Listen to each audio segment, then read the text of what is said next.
தமிழகத்தின் பல பகுதிகளில் மிதமான மழையுடன் பலத்த காற்று வீசக்கூடும் என வானிலை ஆய்வு மையம் தெரிவித்துள்ளது.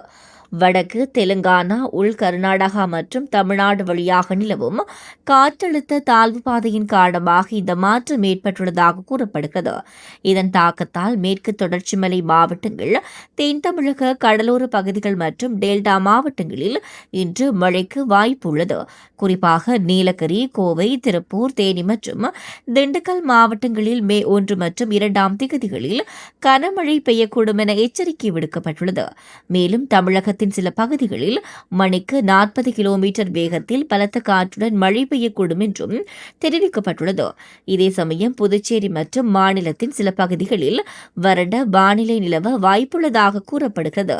முன்னதாக கன்னியாகுமரி மாவட்டம் பகுதியில் இடியுடன் கூடிய மழை பரவலாக பெய்தது. குலசேகரம், திருவட்டார், அருமனை உள்ளிட்ட பல இடங்களில் மழை பதிவானதால் வெப்பம் தணிந்து குளிர்ச்சியான சூழல் நிலவியது.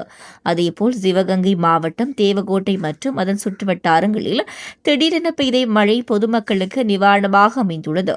நீண்ட நாளாக நீடித்த வெப்பத்துக்கு பிறகு பெய்த இந்த மழை மகிழ்ச்சி ஏற்படுத்தியுள்ளது.